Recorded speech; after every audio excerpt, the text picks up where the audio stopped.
it sort of doesn't play out. The sense of humor, Yeah. that comes out in all of it as well. It's wonderful.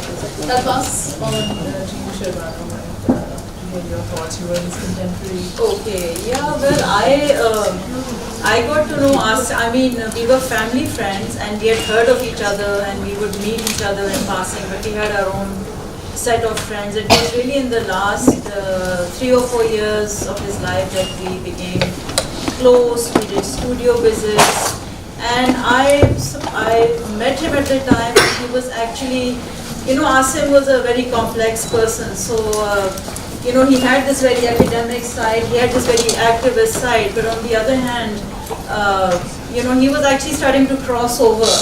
He was actually going into a very introspective space. And like what you said, that he always tried to bring out, the inner meaning. So yeah, so the logic of the visible for the service of the invisible. So he was, like the linearity of social sciences and so on. This stayed with him and certainly informed his work. Nietzsche, the idea of the Superman, that was at the core of his work, which is why he had, the crucifixes, the constant self-portraits, the inner meaning. So when I met him, he was with the Stuckisim movement, which is, just to give you a brief introduction, it's an international art movement. And it's outsider art, so it's diametrically opposed to conceptual art. मतलब जैसे अब आप museums में जाएंगे तो आप देखेंगे एक performance है या एक कचरे का ढेर पड़ा हुआ है, like someone went at the Karachi Biennale and actually stepped on a bag, उसमें कोई इंसान लेटा हुआ था, and they're like, oh my god, we thought कचरा था, and someone actually yelled. So that's so his work was diametrically opposed to work like that, and the Stuckisim movement is more about bringing back introspection, painting, the more traditional mediums which are almost being sort of shunned by the mainstream art scene today. So he was associated with that. I was also independently in my own space, painting. I was also writing on art and curating, but when we met, we were just purely, working on our paintings. So, that is when I really got to know Asim. Ideas, काम के exchange हुए साथ में, and then we were supposed to accompany each other to Tehran for his for the Stuckist show. But unfortunately, that never happened. तो मैं ऐसा कर सकती हूँ कि आसिम का मैं पढ़ सकती हूँ, an extract from his page actually, if I can find it.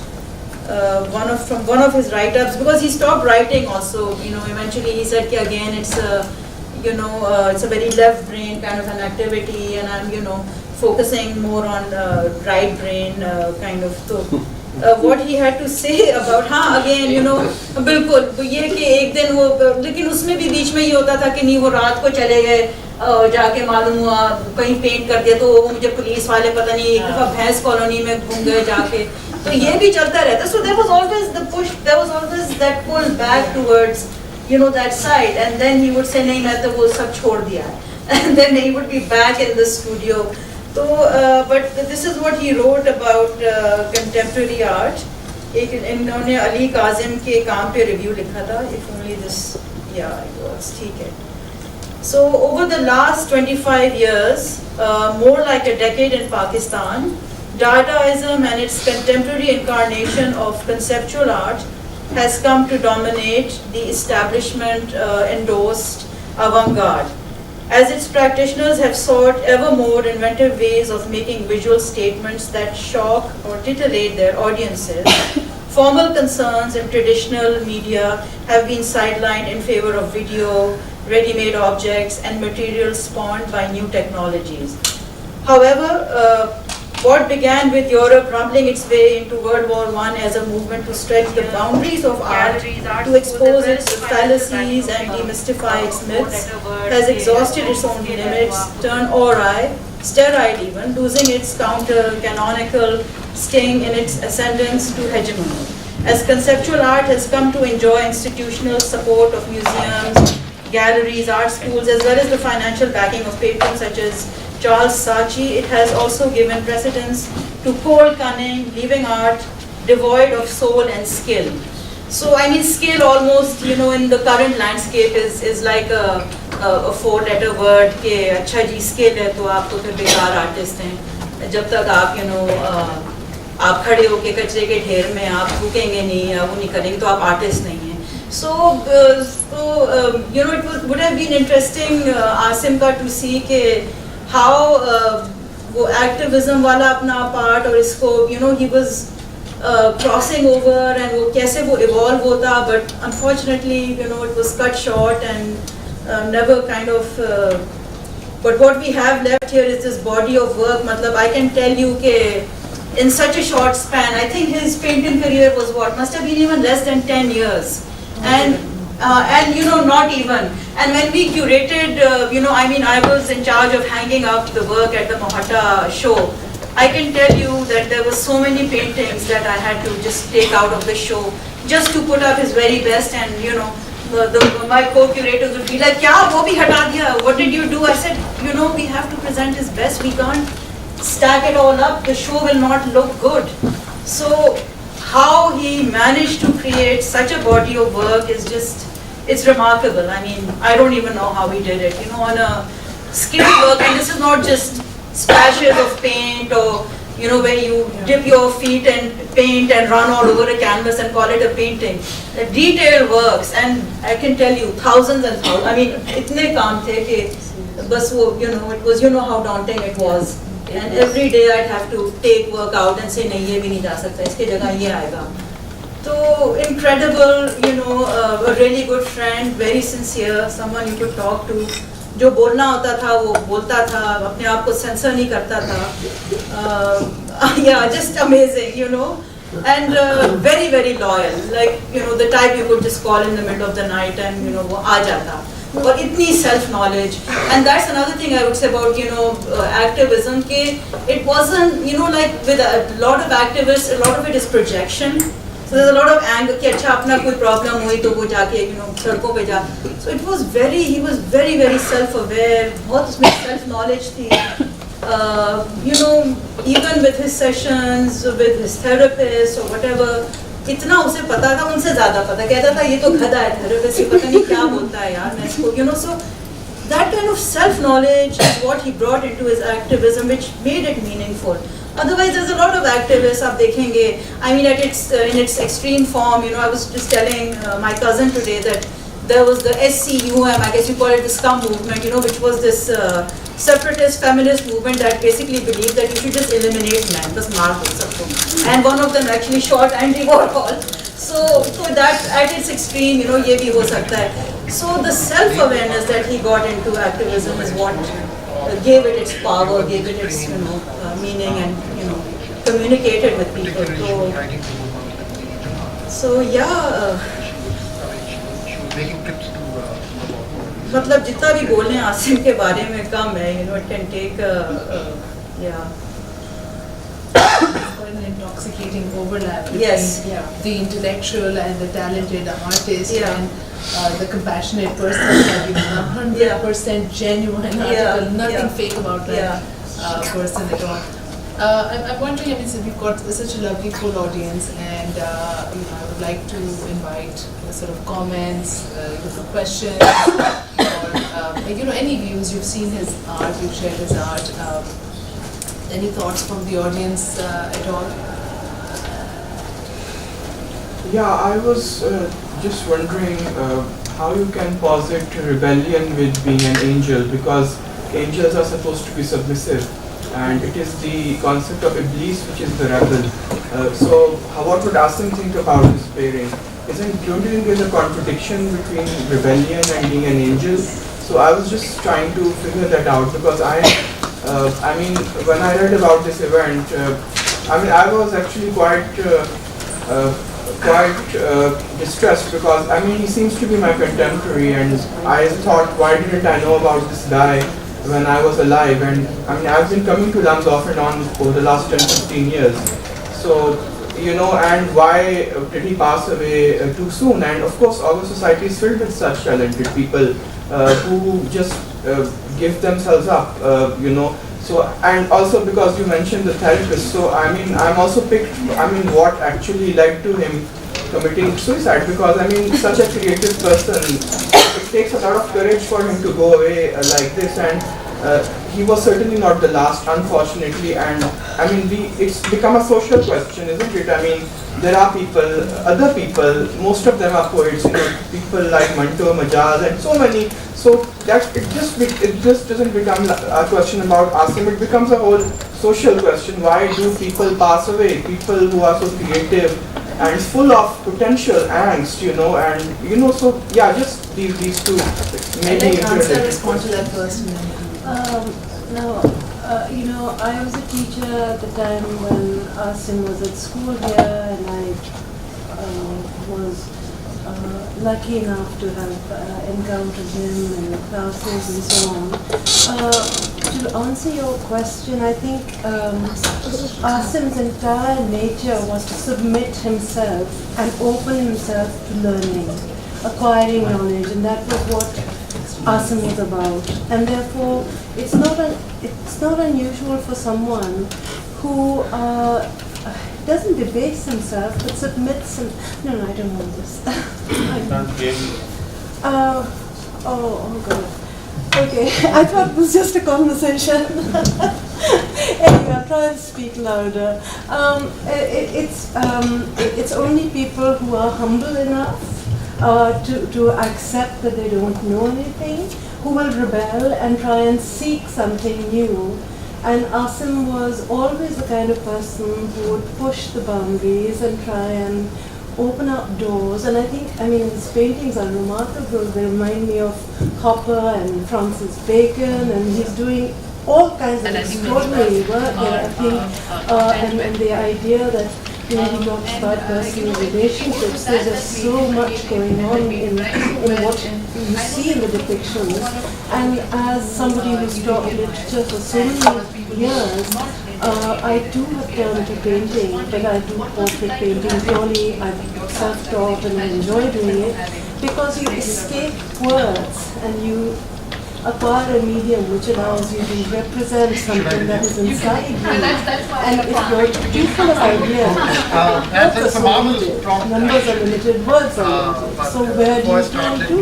And the question that you asked earlier, which is very relevant, is why do brilliant people like us and sadly feel that they don't have a place or here, or that they are so distressed that they try to find a way out.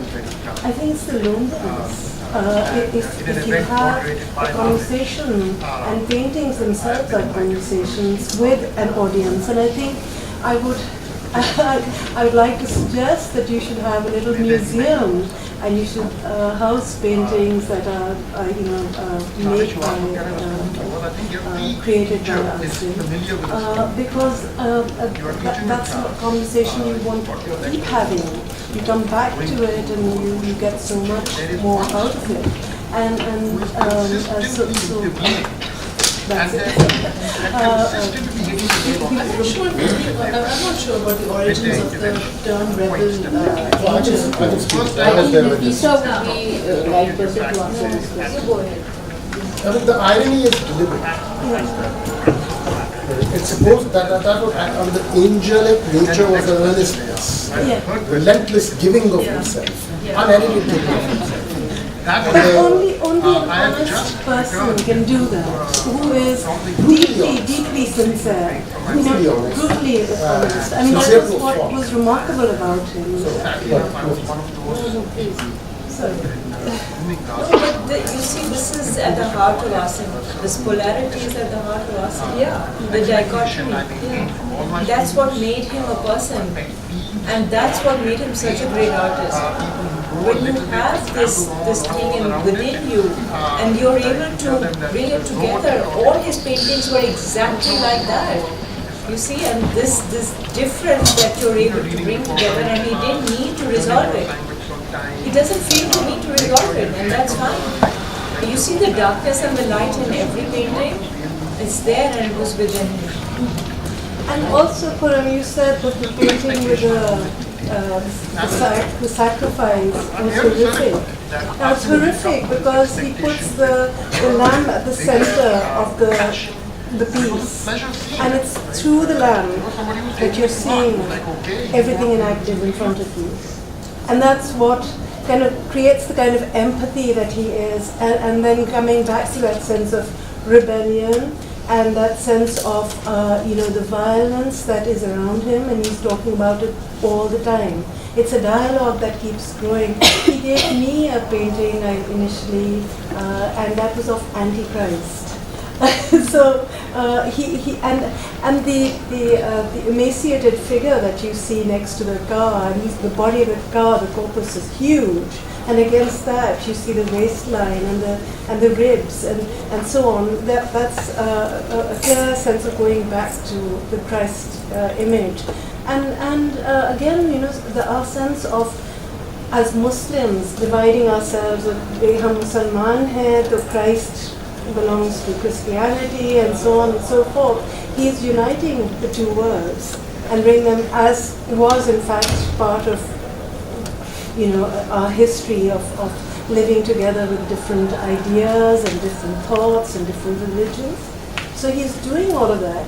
He's an iconoclast. I mean, it's amazing, the kind of stuff that he is. He was a symbolist painter, yeah. So he was a classic symbolist. I think he's far ahead of his times, and I haven't seen images like this in paintings that I go and see in exhibitions. They're nothing compared to what he's doing. I think we only saw a little preview of some of those pieces in which it's half animal and half human. We saw one of the birds over there. There was a lot of that sort of going on in the work. It was very, very evocative.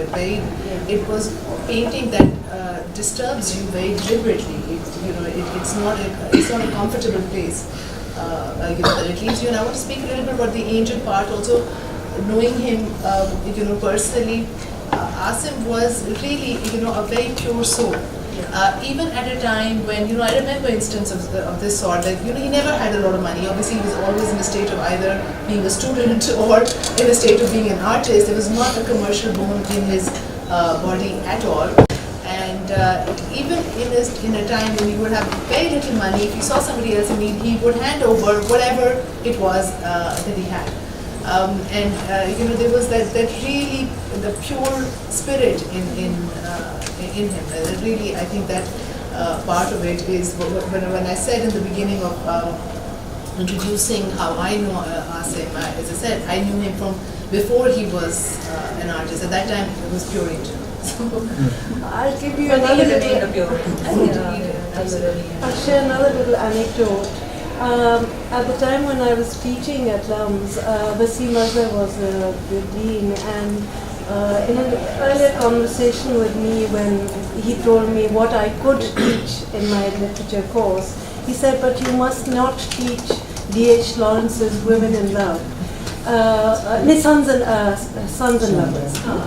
And so I said, okay. And then Asim comes into my room, and we had directed readings at that time, and he says very excitedly, you know about satanic verses? I said, yes, Asim, pipe down. I want to write my thesis on the satanic verses. Will you teach me? Will you take this on?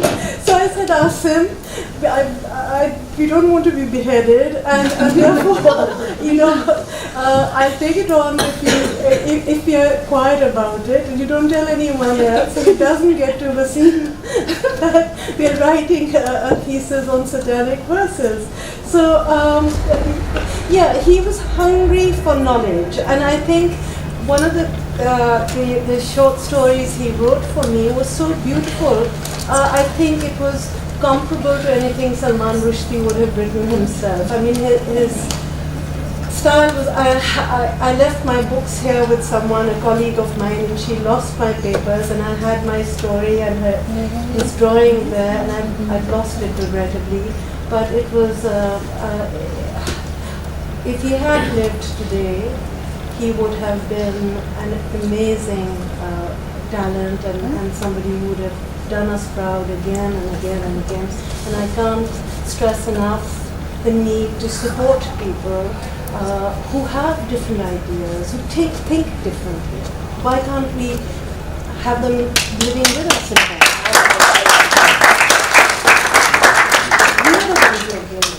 We are the ones who've lost again and again in not encouraging. I mean, not accepting, not encouraging, not giving them enough support. When we hide behind कि अच्छा religion नहीं allow करता, ये नहीं allow करता, you know, there's, you know,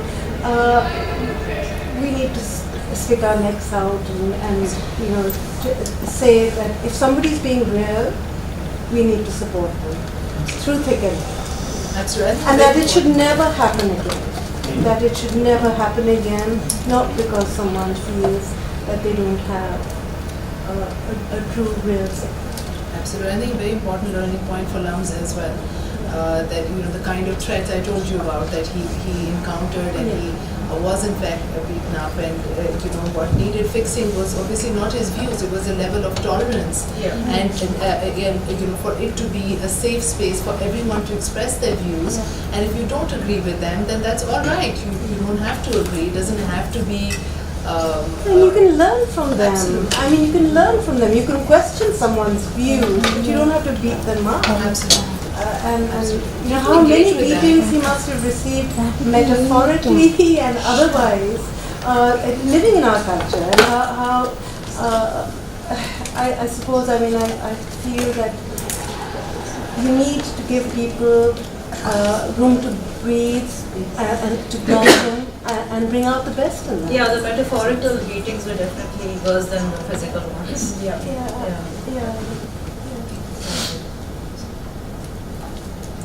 I just have a question. Why did he come back to Pakistan after when he was in San Francisco and He wanted to study art. He desperately wanted to so study then he came back art. He came back to study art. And to be an artist as well. And he felt at home here. He had so many friends. You know, why shouldn't he come back? There was so much conversation he was having, whether he's walking the street or meeting people. This was the kind of energy he needed, and to be surrounded by this. He got in touch with a muralist in San Francisco, Vigo, and he was very happy being with that artist actually. But that artist sort of showed him that he wanted to study art, and he wanted to study art in his own country. He didn't want to live there. He was an activist also. And that didn't actually preclude him exhibiting abroad. I think he was successful at exhibiting abroad. One of the paintings that we've seen over here was, I remember I was in London at that time, that it was huge, an enormous piece. It took up the entire wall that he exhibited. The Stuckisim, right? I'm not mural. You talk about mural. The fire truck. The fire truck. It wasn't that one? It was Because it took up it was parked in the bedroom in my house for a while. It was massive, and 7 feet. so you know he was traveling with his art. He was getting to exhibit it, but you know, as you said, I think a lot of it, who he was fundamentally grounded in the location.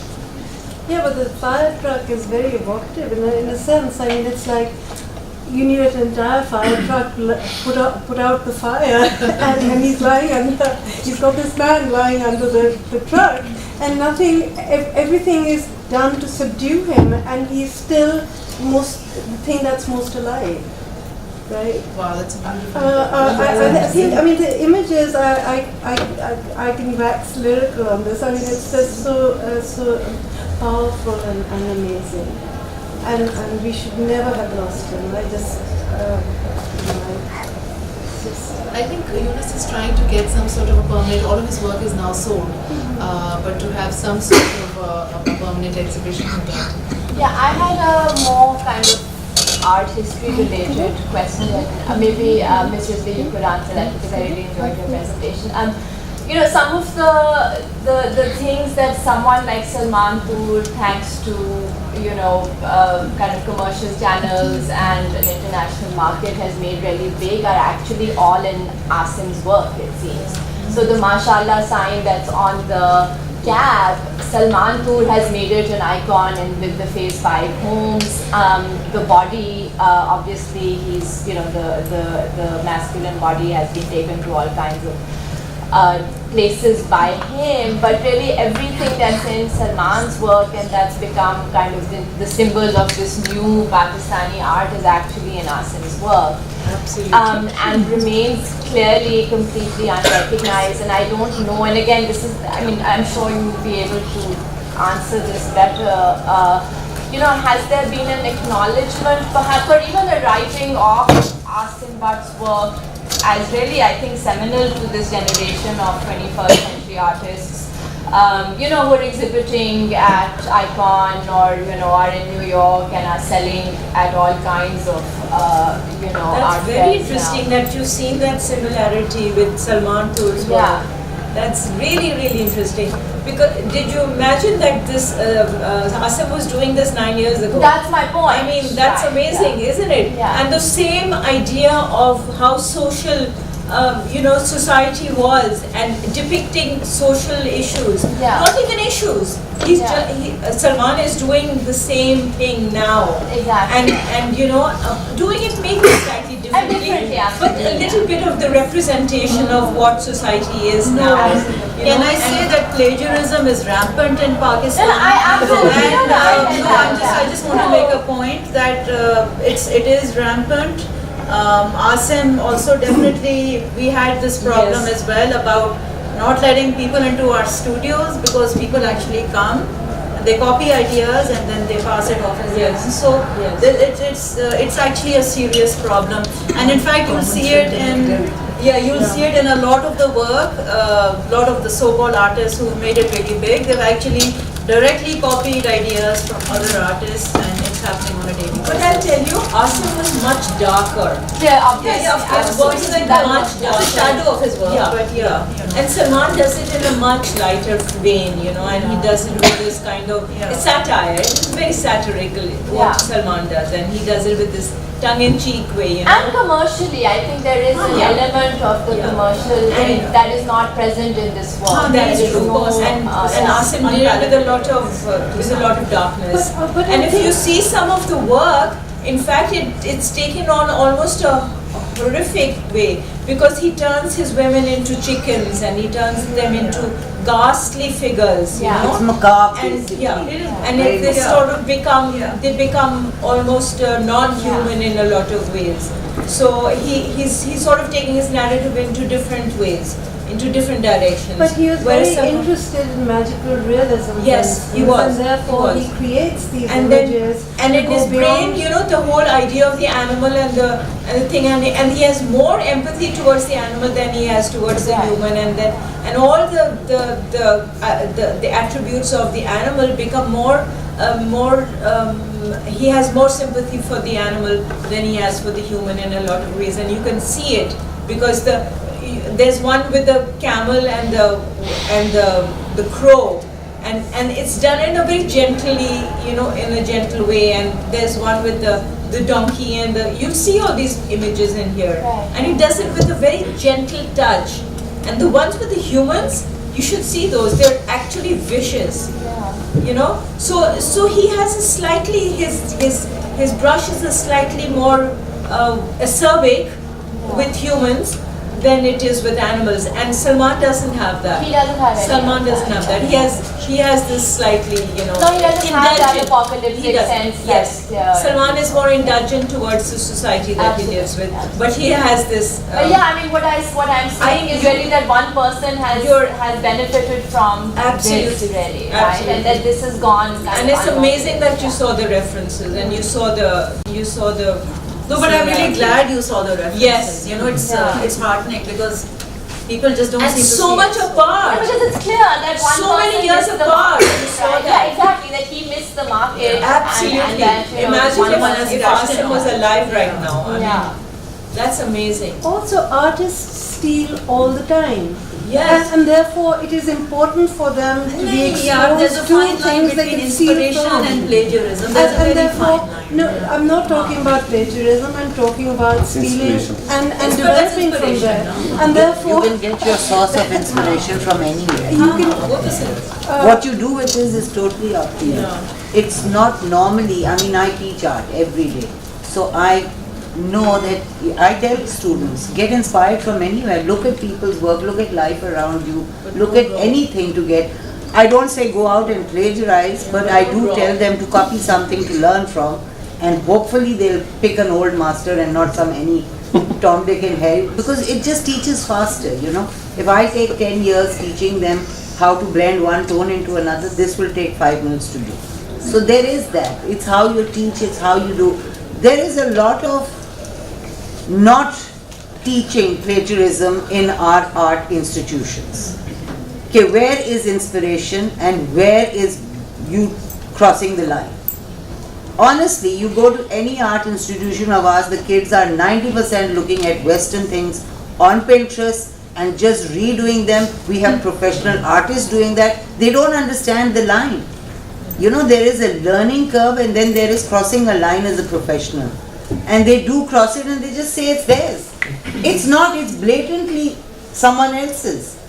That's part of the No, you don't change 5 colors and just turn on, and it's not discouraged in any of our institutions. That's possibly one. So when you don't teach it at institution levels that this is wrong, you're giving license to it. Absolutely. I mean, I think at Lines we make a very conscious effort when we talk about academic writing. We do run it through Turnitin, so people are able to sort of recognize and correct it. But with art, I'm guessing there is no Turnitin. No, because you're not being inspired anywhere. but Shakespeare borrowed plots all the time. I mean, there's nothing that is new that you can invent, you can rewrite, you can change your perspective, and you can have a dialogue and conversation.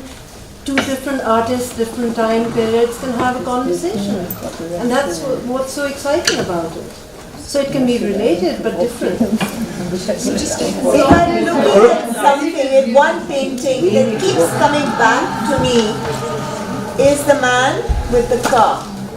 And she said, compared it to Christ, and I'm looking at it and I say it's so, it's like James Dean. It has that element. It does. It is so James Dean. I just said, this is a local James Dean, And he's taken those elements which he's learned from abroad. He's used the light and dark, but he's used it within our own, in Pakistan, with the Pakistan feel. So you get that, both of that. I found it very intriguing. Yeah, I find his work amazingly intriguing. Yeah. And you're right, because I looked at it in a completely different That's why light. I mentioned Hopper, because Hopper does exactly that. He looks at cinema, and that is what I imagined each time I saw his very painting. cinematic. He is, at the back of my head, there was some image which I'd seen on the screen, and he's projecting that, and that's what's kind of very different about him, and I haven't seen that in any of the paintings that I normally go and see in exhibitions. Here, he's done a remarkable piece of work. Khurram, I just wanted to know which part of his journey, because you've been involved in the whole thing, which part was he at most peace with? Yes. And because it seems like there's a lot of struggle continuously from all the things that you're suggesting, because I had known him superficially through Nazish, but I had not seen that part that you had described, the detail orientation. In fact, to be honest, the image was always the opposite, in the sense that, that there was something that he was going towards and then academia was taking him away from it. That's the image one got from looking at where he was going in his life. But it seems like I'm just trying to I'm struggling with what is the part that he, did art give him peace? Did coming to Indus Valley give him peace in some way? The most peaceful I ever saw him was the last time I met him, which was 2 weeks before he left us. And that was the most peaceful, the most content. that I saw him. I don't know. I met him 31st December, the year he left. And he was, I mean, Faiza and I were both having an extended conversation. He came back saying, it was so good talking to Asim, he was like, in fact, when he came to London, that big painting, that was the time where we thought that he was, he was with it. He was kind of like He was more very excited at that time. Yeah. He was very excited by that London trip actually. Yeah.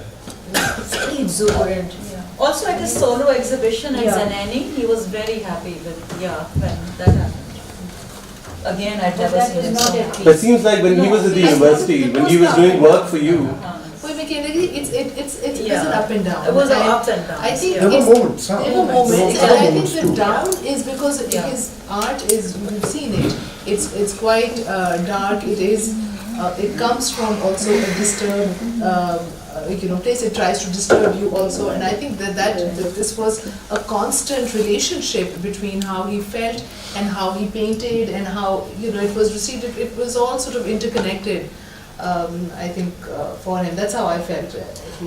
I remember when he was put on medication and become very normal, and then he went off it, and even he had an episode, and we spoke at that time, and I said to him, why don't you take the medication? He said, because it makes me flat. Yes. It kills my art. It affects He his said, I can't work. make my Yeah. art. But also people like Van Gogh, they were bipolar. I think maybe I'm wrong with Van Gogh, maybe with some other artists, but I know that the most creative a person can be is at a time when you are either off medication, manic, or and then so I mean. I'm not saying that people should go off medication, but I can understand the bursts of creative activity and just the sense of quietness at the end of it. If he felt content and he felt, I've achieved what I wanted to achieve, maybe it wasn't a sad farewell. I mean, from what I'm listening to your conversations. And I feel there's pain. I feel this poor child, this young man, dynamic. He knows he's dynamic. He knows that there is something within him. And he's torn because he's completely at pain. Mentally, he's in pain. And if somebody, if it was anyone, and they ask, as you said, beautiful people, they know that they are affecting people who love them adversely, it gives them more pain also. And they can't help themselves. So I feel that the dark is not because there is pain. It's the pain that's coming through in the darkness. And that's what I feel, that there must have been a lot of pain within this human being. I feel that. I feel that in every bit of his work. I think what I know or remember. I never met him. I mean, I did in Karachi. He's one because of the he was there. most generous, most open, and But that's what you saw. But what was he feeling?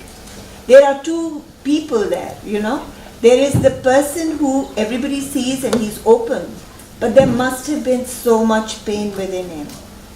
He must have been a torn person. I'm sorry for interjecting. I'm so sorry. Can we just let this memory of him be a blessing? Absolutely. Yeah, I'm so sorry, but this is, I think so. I think it should be There is one thing I want to say, Yeah. Salman was saying about his thing, which I think is getting missed out, is he was very sensitive towards the worldly things which nobody could help him.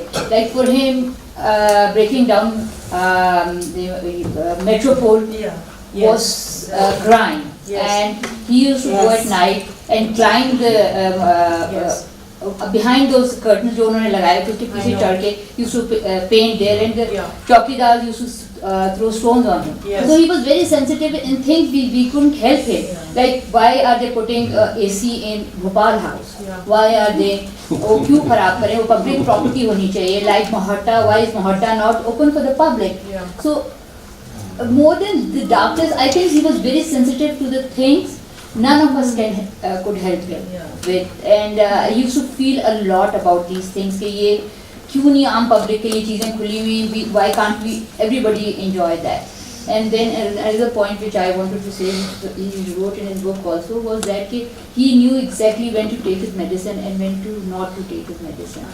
When he used to be planning, he said, I will not take my medicine, and he used to say very plainly and say. And when he used to paint, he wanted to be calm at that time because of his plan career, but then he used to take medicine. So he monitored his own medication. And my only regret, I think, which this is the first time I'm saying, is that should I have kept him, inside four walls? No, absolutely Or no. let him enjoy his 31 years of his life. He was an amazing person, and you're a wonderful mother. I wish what he said was something that we need to hear. If he said, no air conditioner at the Mohatta Palace, Yeah.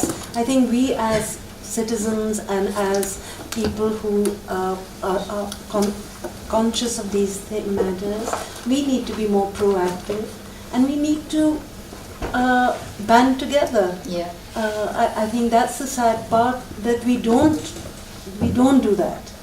There's only one person who stands up and fights for us. And that stop sign, the day Benazir was killed, all of us were sitting in the drawing rooms and listening to the TV, and he packed his bag and stencil Banalia stop sign. And he said, where are you going? He said, are you going to bring a change sitting in your drawing rooms and listening to the TV? No. सब चीज बाहर जल रही थी. I think he was the only one outside painting stop signs. I was outside. I was trying to get back to Lahore. So that was a kind of person he was. One day I saw him making a stencil of Eject Symbol and with a Qatil sign, and he said, I'm going to Lines area. I said, you will not come back alive. I mean, these are the things he used to do it, and he enjoyed to the fullest till the time he lived. Whatever he wanted to do, we let him do that. Whoever he touched, he left feeling better, and our lives were improved by having Asim touch us in small and big ways. I mean, he's an extraordinary person. Like, I can't reiterate this enough. I mean, he was just someone who was so remarkable, and my only regret is that I wish we had more people like him, and that we should make spaces open for people who can have conversations, they can go out together and do whatever they want, have whole graffiti on walls, on Al-Fatah, or wherever they want to do whatever work. I mean, that will make the city crazy and fun and alive. Are we going to involve every class of human being in Pakistan in that? I hope that we can get them more in. At least the universities. Unless you're ready to do that with everyone, graffiti has to be. I'll give you an example. vandalism. Just over Yes. here, just in front of this. Otherwise, trust me, ये जो खोके हैं ना, ये जो paste करेंगे ना, you won't be able to live with that. I understand your point. There used to be a cafe here in 95, 96 when we were here. And somebody had bought that and suggested that we should have a painting or something over here. So Asim said, I'll do it for free. I'll just do it. So he said, just leave the khoka to me for the night. It's not a good idea. And in the morning there was obviously an image of Christ. Very painful image of Christ right next to Coca-Cola Coca. And in the morning the dean came. I don't want to name names, but he's quite a mean guy. He just said, "You're going to clean it up." Yep. So he made him physically take it off. The university was quite a suffocating place. I don't know whether it is. No. This happened in NC also. But there were some young artists that decided to write Tinda on the Kim's Cannon. They had to clean it up also. But I think Lumps didn't understand how to deal with talent at that stage. I don't know whether it does now. But people like Khurram and Hassan, those people, they weren't there. It was a very small university filled with mathematicians and Dry people. Maulvis and other places. There was Ansar and there was 2 or 3 other people who could understand, I who connect used to to. shut myself in my room. You had to. You had no other option. I mean, It was. but there is the question about how suffocating the spaces are, and the whole story of Can be, Asim yeah. requires you to question in your own houses, with your own children, with your friends. And Is it we're that sitting in this horrible to be university able after to paint a mural on the wall? And I mean, why shouldn't universities allow walls to be? And I think Asim would like it. That you bring that point up and you tell people it's okay to be different, it's okay to question it, and it's good not to conform. I mean, we don't need to. I think that's the best place that we can come out from here, is that we need more space for people who are different, who are energized, and who liberate us in a different manner. I think that is an essential thing that we should all take back from here. It's very important. Yeah, when you educate yourself, what does it mean? Educating your mind means to allow yourself to receive ideas which are different from the ones that you always accepted readily. And if we don't, as educators, allow us, people who we nurture, to do that, then we are stopping them from growing, and we are not doing them a service. So, in honor of Asim, you should create a space which is where people are allowed to say whatever they want to for half an hour, for an hour, do whatever they like. And that should... Or maybe have a speaker's corner. Yes. Yeah, have a speaker's corner. So, you're not going to be thrown into jail, you're not going to be punished for saying what you truly believe in. And also as educators, to be able to foster that space in our classrooms as well, because a lot of the opposition that Asim faced didn't come from his teachers, it came from his peers and his class fellows who weren't prepared to hear anything that was different from what they'd been grown up thinking was sacred and that could not be questioned. I just want to end on a positive note. I think in the 31 years that Asim was here with us, he has made the kind of impact that many people don't make in their entire lifetimes. And we hear so many years later talking about him and taking his example to be able to make it a better space, I think, for all of us. And thank you, all of you, and thank you especially to the panelists and to all of our guests and Ansar, all of you for participating in the discussion and for being here today. Thank you.